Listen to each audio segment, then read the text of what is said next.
Bonjour les amis, bienvenue à cette actu MotoGP à l'issue du Grand Prix du Portugal. Alors, que dire de ce Grand Prix si ce n'est que c'était un Grand Prix de timbré, quand même, et qu'il y a à l'issue de ce Grand Prix un grand gagnant et un grand perdant dans l'histoire. Le grand gagnant, vous l'aurez deviné, c'est Jorge Martin qui a atomisé la concurrence alors qu'on le sentait pas très optimiste, après un week-end qui était juste que là en demi-teinte. Alors, si vous voulez mon avis, ce pilote a mûri et il cache bien son jeu, je trouve.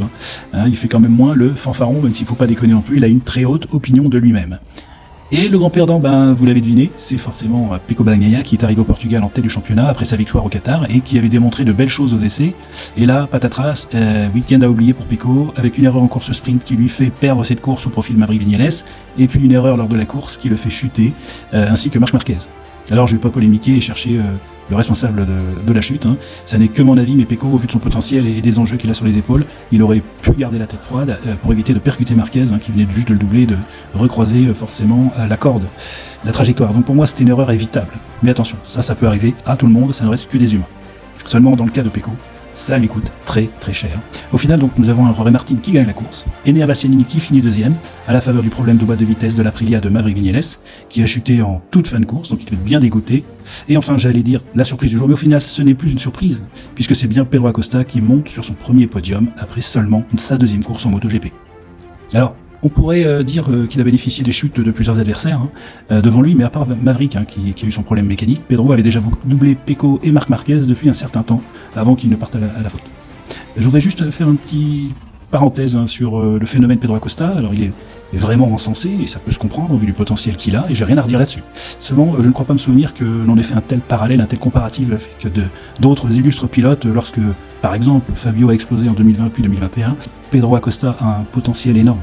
Et il l'a déjà prouvé, oui, on a de grands espoirs, et surtout j'ai une grande tendresse pour l'équipe Tech 3 d'Hervé Poncharal que je souhaite voir réussir au plus haut niveau, mais je pense qu'il faut un petit peu laisser le temps au temps quand même concernant Pedro Acosta, et qu'en attendre autant aussi vite, même s'il semble avoir les épaules très solides à son âge, à mon avis cela risque de lui mettre une pression supplémentaire inutile, et qu'au final ça pourrait se révéler être contre-productif. D'ailleurs, pour l'anecdote, lui-même, ça le gonfle qu'on le compare à Marc Marquez, et à chaque fois qu'on lui dit « Alors vous êtes le nouveau Marquez ?» il répond « Appelez-moi simplement Pedro Acosta ».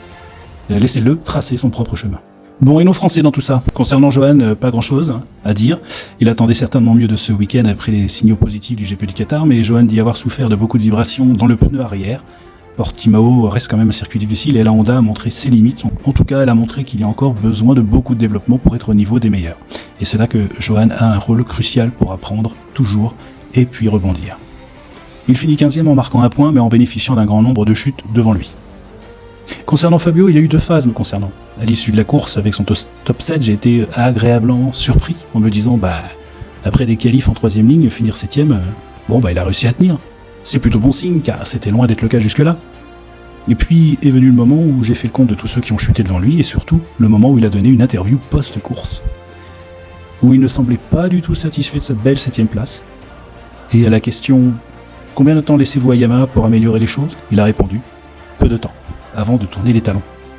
Laissez-moi vous dire, je suis resté estomaqué. Alors oui, je sais qu'il en a marre de cette situation et ça commence à durer.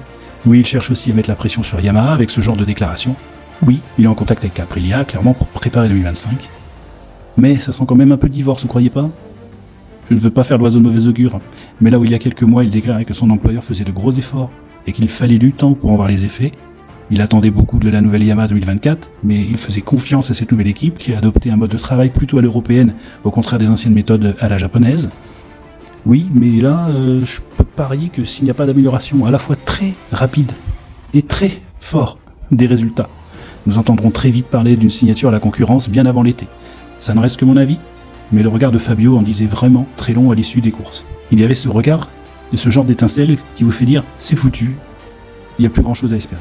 En tout cas, à l'issue de ce Grand Prix, les trois faits marquants sont la chute de Pecco et ses conséquences au championnat, la belle perf de Pedro Acosta et l'odeur de soufre qui sentait le divorce à l'issue de la déclaration de Fabio. Je peux me tromper, mais dites-moi ce que vous en pensez en commentaire. Allez, bisous à tous.